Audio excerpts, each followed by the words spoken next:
let us see mathematical expression for mechanical work. In standard 11 we have studied work. Okay, work done is equal to the force multiplied by displacement. Okay, W is equal to force multiplied by displacement. Okay, to lift any object or to move any object we need to apply force, and by applying force we lift that object from one place to another place, right? So that is displacement. Okay, so let us see this in terms of mechanical work. See, in mechanical work done by given liquid or gas is given by volume change delta V. Okay, so suppose see here, this container is there, suppose. Okay, and this is piston whose area is A. Same thing is given in 12th standard book. Okay, but just that diagram is different. So this is your piston whose area is A.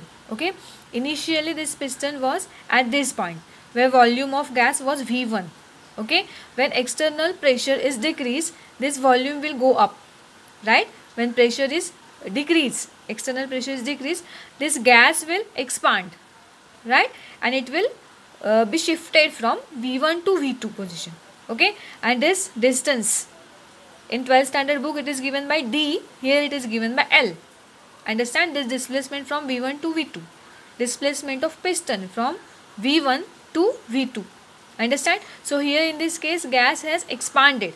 Okay, but when contraction of gas will take place, this piston will come down. Okay, suppose this piston from this is V1 volume, this piston will come up to here and this will be your V2. Understand?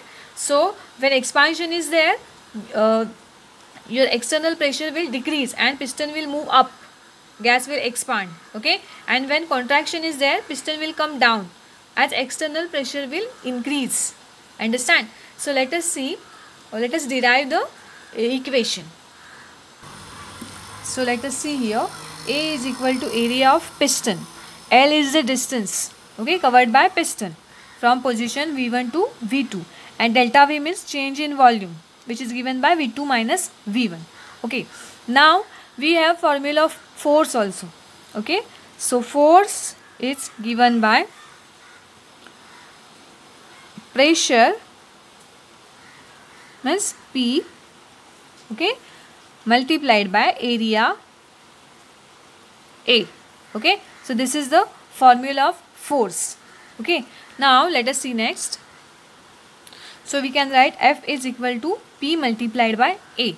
Now let us put this formula in the equation of work here in this place.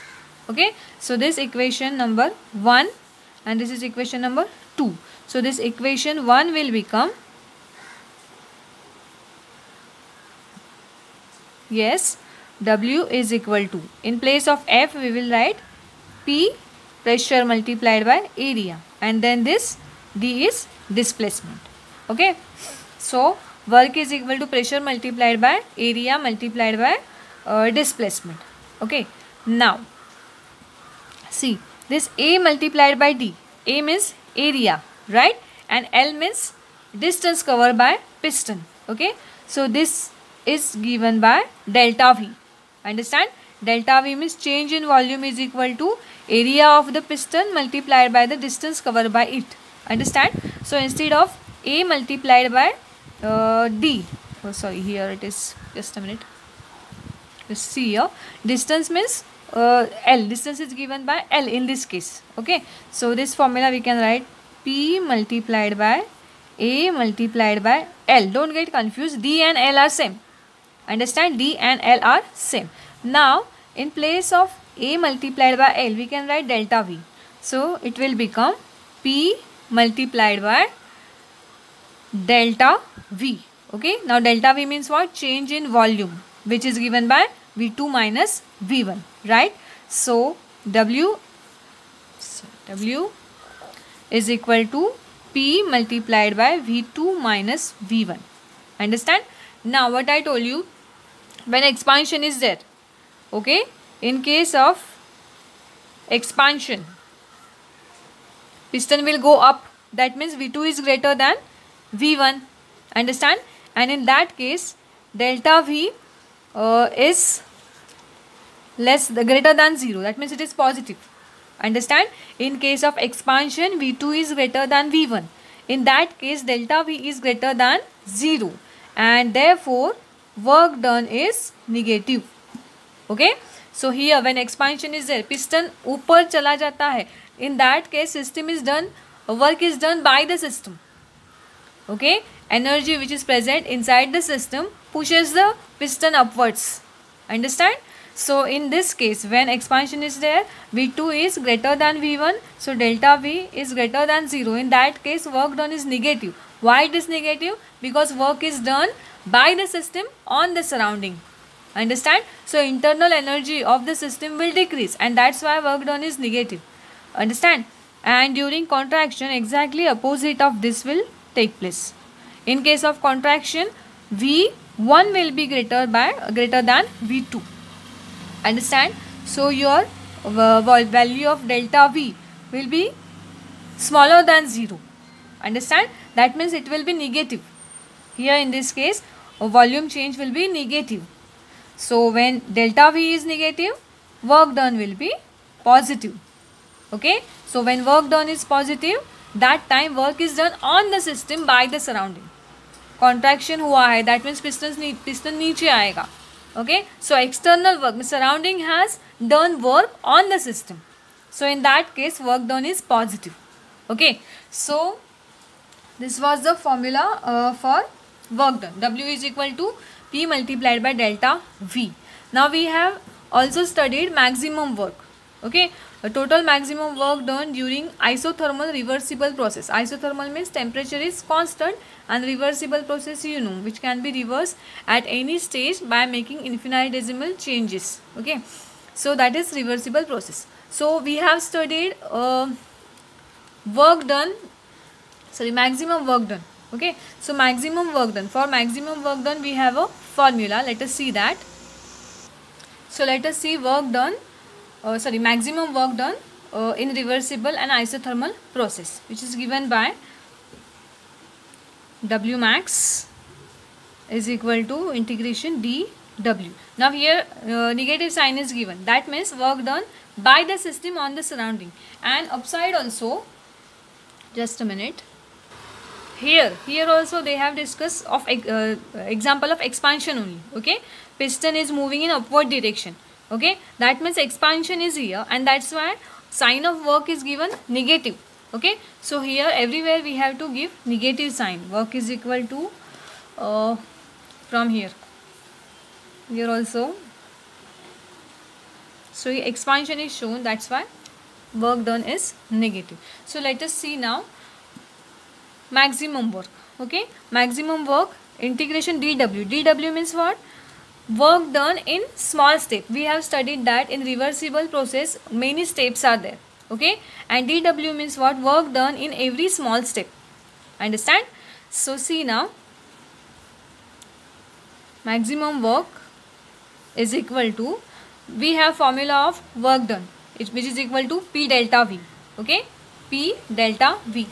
Okay, so I write P, but instead of delta I will write D, because in we are considering small steps. Okay, so when dW means work done in small step. Okay, so dV means what? Volume change in every small step, small change in the volume. Understand? Which is taking place in every small step. Okay, so W max is equal to integration P dV, P dV. Okay, now we have studied that P is equal to, according to ideal gas equation, P is equal to, PV is equal to nRT, right? Which can be modified as P is equal to nRT upon V. Okay, so let us put this value of P in this equation. Okay, so it will become minus W max is equal to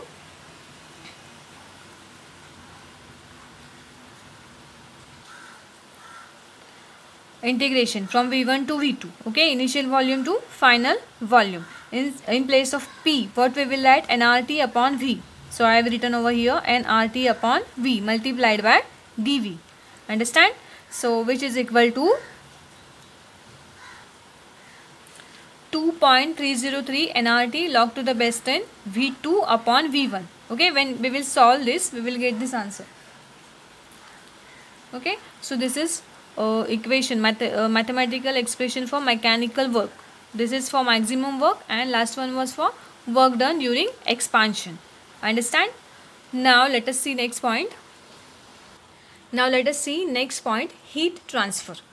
Heat transfer means what? Transfer of heat, or process of moving of heat from one object to another object is called as heat transfer. Okay, and this heat transfer always takes place from hotter object to cooler object. Okay, that means heat always flows from high temperature to low temperature. Okay, for this we have simple example. Suppose a cup of tea is there which is hot. Okay, so that heat is passed to the surrounding. Okay, so a cup of tea is hotter object and colder object, suppose our environment or surrounding. Okay, so heat always transfer from that hot cup of tea to the surrounding. That means heat always transfer from hotter object to colder object. That means higher temperature to lower temperature. Understand? So let us see now next heat capacity. Okay, what is mean by heat capacity? So see, heat capacity, which is denoted by symbol C, capital C, okay, of a substance is the quantity of energy required to raise its temperature by 1 degree Celsius or 1 Kelvin. It's called as heat capacity. Okay, suppose any object is there. Okay, any substance, any object is there. Okay, we have to increase the heat or energy of this substance or temperature of this substance by 1 degree Celsius. We have to increase its temperature by 1 degree Celsius or 1 Kelvin. So for raising or increasing temperature of this substance by 1 degree Celsius or 1 Kelvin, we need to apply some energy. So that quantity of energy is called as heat capacity. Understand? इसका temperature 1 degree Celsius है 1 kelvin से बढ़ाने के लिए जितनी energy की quantity लगती है, that is called as heat capacity. Understand? Now let us see there are some features of heat capacity. Okay, see first, the heat capacity differs from substance to substance. Means what? For every substance heat capacity is different. Okay, that means to raise the temperature of that substance by 1 degree Celsius or 1 Kelvin is different for every substance. Okay, एक substance का temperature बढ़ाने के लिए अगर x amount of energy लग रही है तो दूसरे substance का temperature बढ़ाने के लिए हमें अलग energy लगेगी. That means value of heat capacity differs from one substance to another substance. Then the heat capacity is directly proportional to the amount of substance. Okay, it depends upon amount of substance and it is directly proportional to amount of substance. Means what? If amount of substance is less, heat capacity will also be less. If amount of substance is more, heat capacity will also be more. आया समझ में? Next, heat capacity is extensive property, meaning it is a physical property that scales with size of a physical system. It means by doubling the mass of substance, his heat capacity will double. Now extensive properties we have studied. These are the properties which depends upon the amount of matter, amount of substance. When amount of substance or matter changes, heat capacity also changes. अगर हम वो जो substance है वो double करेंगे, heat capacity भी double होगी. If we will halve that substance, heat capacity will also be half. Understood? So this is extensive property and it depends upon the amount of matter. Okay, we have studied extensive properties and intensive properties. Now next, the heat required to increase the temperature from T1 to T2 of a substance can be calculated using the following equation. Okay, so Q is equal to C multiplied by delta T. Q means what? Heat which is required to raise the temperature by 1 degree Celsius. C is heat capacity and delta T means what? T2 minus T1. Final temperature minus initial temperature. and the unit of heat capacity is equal to joule per Kelvin. Understand? Now see, there are two types of heat capacities, specific heat capacity and molar heat capacity. First let us see specific heat capacity. So it is the heat capacity per kilogram of the substance, means we have to increase the temperature of 1 kilogram of substance by 1 degree Celsius or 1 Kelvin. Then it is called as specific heat capacity, which is related to the 1 kilogram of substance. Understand? And the unit for the specific heat capacity is equal to joule per kilogram Kelvin. Understand why kilogram Kelvin? Because if there is 1 kilogram of substance, in that case specific heat capacity is related. Okay, and molar heat capacity, it is when the heat capacity is specified relative to 1 mole. Okay, 1 mole means what? When the 1 mole of substance is there and we have to increase the temperature of 1 mole of substance by 1 degree Celsius or 1 Kelvin. In that case, that heat capacity is called as molar heat capacity. Molar per mole. Okay, specific per kg. Understood? And the unit is joules per mole Kelvin. Here it is kg Kelvin because 1 kilogram of substance is there.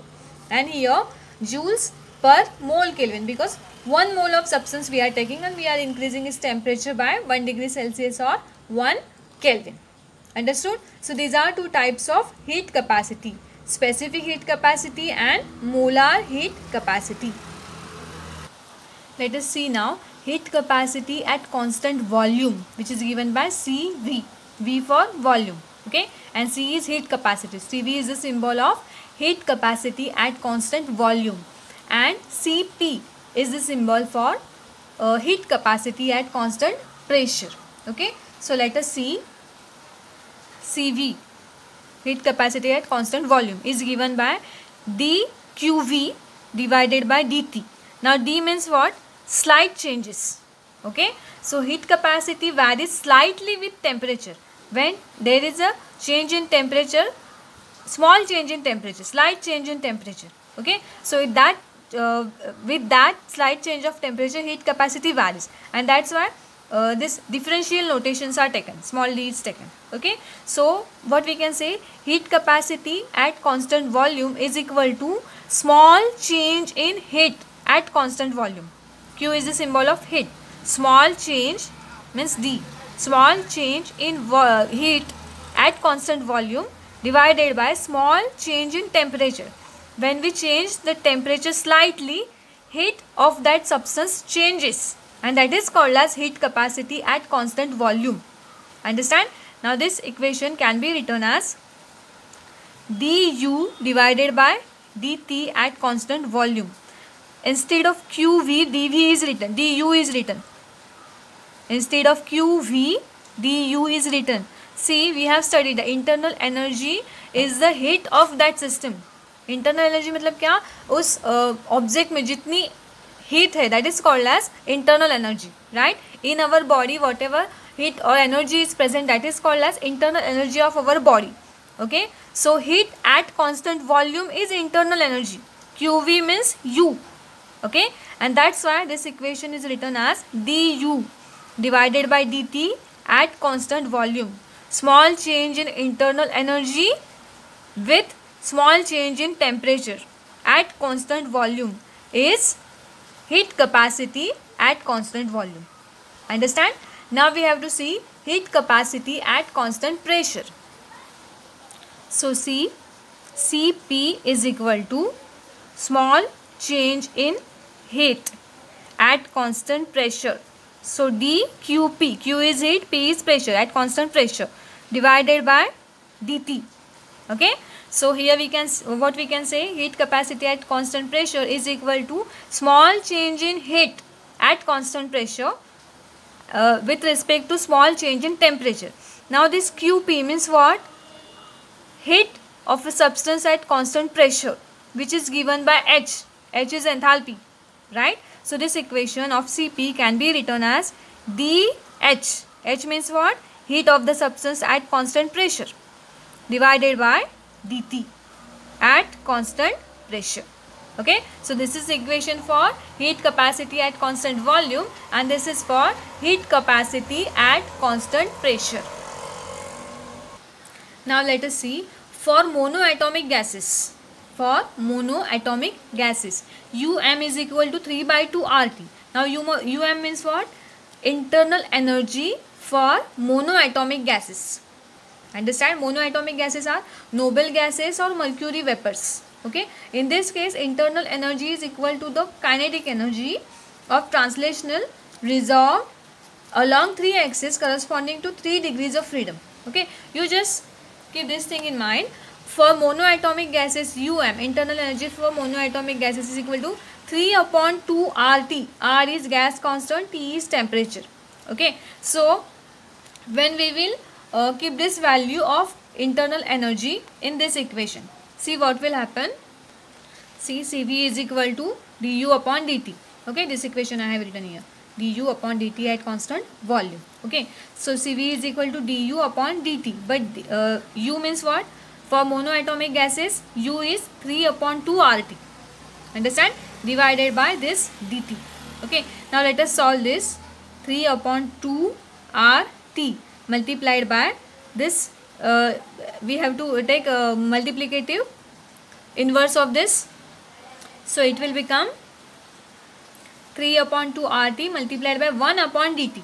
Okay, now this T will get cancelled. So what is remaining? Cv is equal to 3 upon 2 R. R into 1 is R. Understand? Which is equal to 12.5 joules per Kelvin per mole. From where this value came?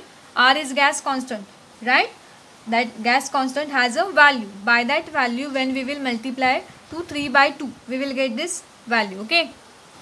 So for monoatomic gases, heat capacity at constant volume is equal to 12.5 joules per Kelvin per mole.